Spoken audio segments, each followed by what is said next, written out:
नमस्कार दोस्तों। आज मैं आपको बहुत ही इंटरेस्टिंग टॉपिक पढ़ाऊंगा। उस टॉपिक का नाम है संकृत कक्षकों के गुणांकों की गणना करना। संकृत कक्षकों के गुणांकों का जो एक क्वेश्चन हमेशा आपके आरपीएससी में भी मिलेगा जब आप फर्स्ट ग्रेड दोगे या सेकंड ग्रेड एग्जाम दोगे। ये इसका एक क्वेश्चन गेट में भी आता है। ये इसको निकालने में आपको बहुत बोरियत महसूस होती है क्योंकि ये टॉपिक बहुत हार्ड पड़ता है। लेकिन आज मैं आपको बहुत इजी तरीके से इस टॉपिक को एक्सप्लेन करूंगा और आपको मैं आशा करता हूं आपके ये अच्छे से समझ में भी आ जाएगा। संकृत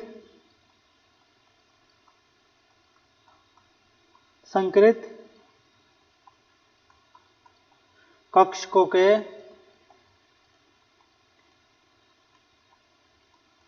गुणांकों की गणना करना। अब देखिए, सबसे पहला जो हाइब्रिडाइजेशन लूंगा मैं एसपी लूंगा। एसपी हाइब्रिडाइजेशन में क्या होता है, एक एस कक्षक और एक पी कक्षक मिलकर अपनी ऊर्जा का रिडिस्ट्रीब्यूशन कर एलसीओ मेथड के थ्रू दो नए कक्षक बनाते हैं। बनने वाले नए कक्षक क्या कहलाते हैं, संकृत कक्षक। और एक पी से मिलकर बनते हैं एसपी संकृत कक्षक। जब कक्षक नए बने तो उनका तरंग फलन भी होगा। तो एक एसपी संकृत कक्षक का तरंग फलन तो मैंने माना है साई 1 और एक का माना है मैंने साई 2। तो साई 1 मेरे पास होगा A1 psi S plus B1 psi P और A2 Sai S plus B2 Sai P। Equation number 1, equation number 2। अब जब भी आप कोफिशिएंट निकालोगे तो तीन चीजों का ध्यान रखना है। एक तो एस कक्षक गोलाकार होता है तो इसका जो चार्ज डेंसिटी है इक्वली डिस्ट्रीब्यूट होगी। दूसरी चीज यह है कि आपको परसामान्यीकरण की शर्त लगाना आनी चाहिए और एक ऑर्थोगोनल यानी कि लाम्बिक की शर्त लगानी आनी चाहिए। इट मीन्स नॉर्मलाइज्ड और ऑर्थोगोनलिटी दोनों की कंडीशन को अप्लाई करना आना चाहिए। तो आगे बढ़ते हैं और देखते हैं साई 1 साई 2 क्या है, एसपी संकृत कक्षकों के तरंग फलन। A1 A2 B1 B2 क्या है, एटॉमिक कक्षकों के मिश्रित गुणांक कोफिशिएंट, इनकी ही वैल्यू निकालना है। तो देखिए, पहली कंडीशन मैं कलर चेंज कर लेता हूं, क्या है एस। पहली कंडीशन है एस कक्षक क्या होता है, गोलाकार। जब एस कक्षक गोलाकार है तो इसका आवेश घनत्व क्या रहेगा, इक्वली डिस्ट्रीब्यूटेड। Got it. तो इसका मतलब ये हुआ कि A1 square plus A2 square is equal to 1/2। Sorry, equal का sign, A1 square is equal to A2 square is equal to 1/2। दोनों में आधा आधा डिवाइडेड हो गया।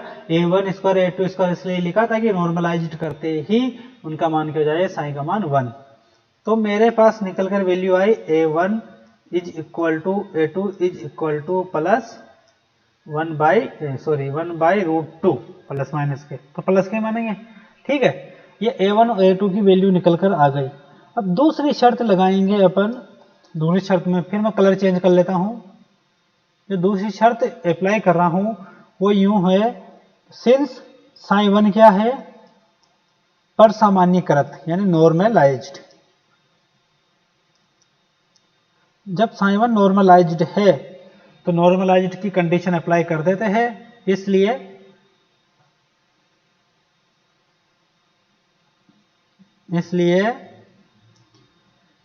साई 1 डी लेमडा का साई 1 स्क्वायर डी लेमडा का integration is equal to A1 psi S plus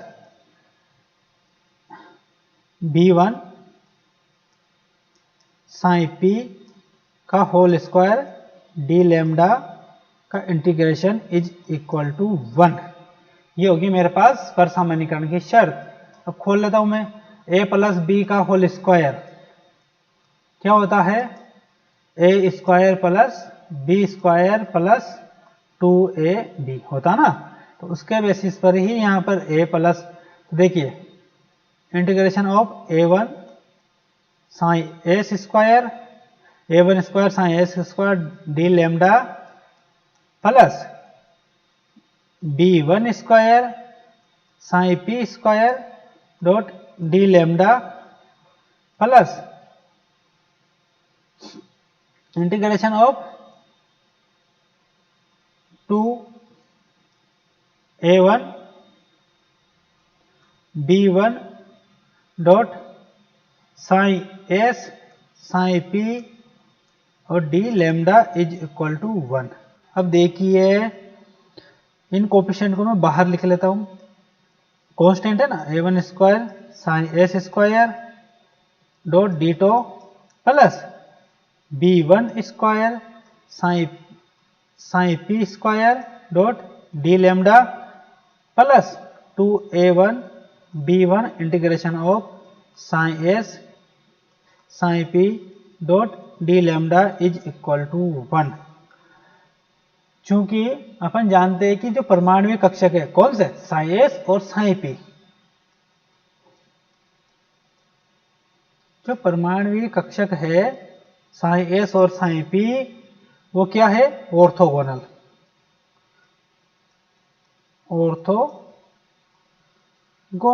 इसलिए जो ये टर्म है कौन सी है, ये क्या हो जाएगी मेरे पास 0, sine S dot sine P orthogonality की टर्म लगाता है, इसलिए मेरे पास ये तो है परसामान्यीकृत, ये ऑर्थोगोनल, इसका मान 1, इसका मान 1, ये हो गया 0। मेरे पास क्या बचा, a1 square plus b1 square is equal to 1। तो a1 की वैल्यू मुझे पता है, क्या है 1/√2 का whole square plus b1 square is equal to 1।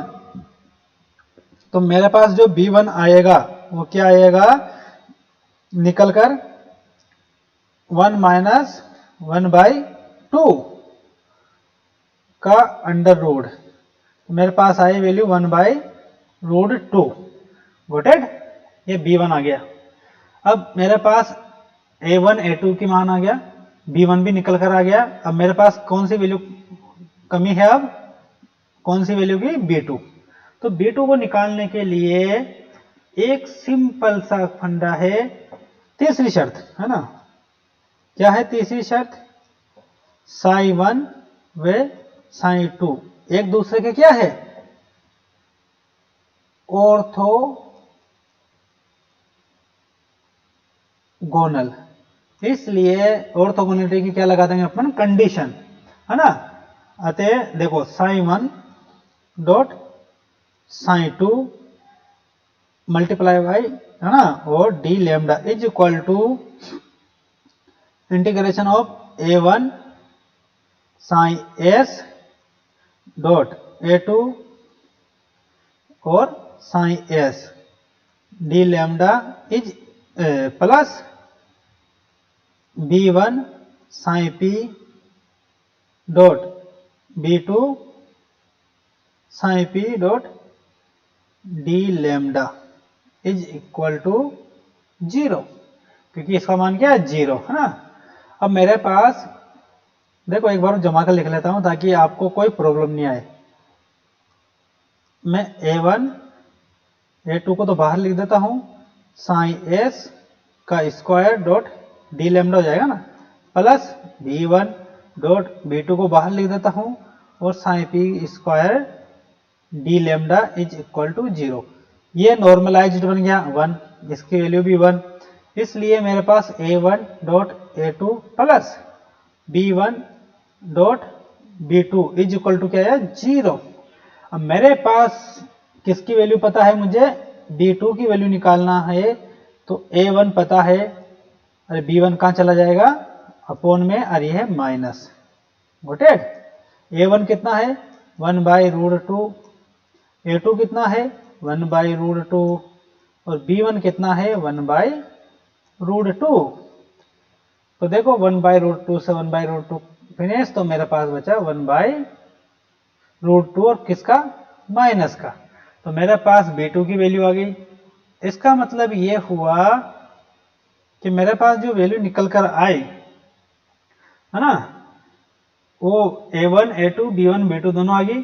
तो जो साइन है मेरे पास तरंग फलन इस प्रकार से होगा कि 1/√2 sine S plus 1/√2 sine P। ये तो हो गया साइन 1। और जो साइन 2 है वो इस प्रकार से होगा 1/√2 sine S minus 1/√2 sine P। आ गया समझ में। अब देखो अगर मैं sp हाइब्रिडाइजेशन की बात करूं तो ये तो था 2s ऑर्बिटल और ये था मेरे पास 2p ऑर्बिटल।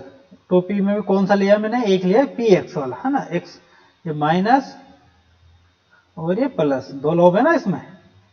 अब इसमें मिक्सिंग होगी तो कैसे होती है, ये p ऑर्बिटल और ये जो 2s है इसको कलर चेंज कर देता हूं, ये इस प्रकार से। ये तो पॉजिटिव है इलेक्ट्रॉन डेंसिटी, इसको उसी के कलर में ले लेता हूं। ये नेगेटिव में नेगेटिव आ गई है ना, इलेक्ट्रॉन डेंसिटी कौन सी, नेगेटिव, नेगेटिव और ये पॉजिटिव, ठीक है ना। ये नेगेटिव का नेगेटिव और नेगेटिव का पॉजिटिव, गोटेड। ये तो 2p था, ये भी 2p और ये था 2s, यानी कि इसमें मिक्सिंग होकर ये एक दूसरे को दो कितने कक्षक बनाएंगे ना, ये दो। तो ये छोटी लोब और ये बड़ी लोब, ये छोटी लोब और ये बड़ी लोब, इसको ऐसा लिख देता हूं, इधर बड़ी लोब ये छोटी लोब। देखो छोटी लोब और ये बड़ी लोब, इसका मतलब ये हुआ कि माइनस और ये प्लस और ये प्लस और ये माइनस। अब दो sp संगत कक्षक बन गए। अब दोनों sp संगत कक्षकों में एक लोब बड़ी है एक लोब छोटी है और दोनों आकृति में क्या है, समान है। इसलिए इसमें एक दिशा में इलेक्ट्रॉन डेंसिटी ज्यादा हो रही है, इसलिए इनमें क्या आ गए, डायरेक्शनल करैक्टर आ गए। जब डायरेक्शनल करैक्टर आएंगे तो इनमें अतिव्यापन अच्छा होगा, डायरेक्शनल मीन्स दिशात्मक गुण, तो इसमें बॉन्ड फॉर्मेशन मजबूत होगा। इसी के साथ आशा करता हूं कि आपके sp संकरण में कोफिशिएंट का मान निकालना सीख गए होंगे। अब मैं नेक्स्ट वीडियो में आपको बताऊंगा कि sp2 संकृत कक्षकों के कोफिशिएंट का मान कैसे निकालते हैं। इसी के साथ धन्यवाद।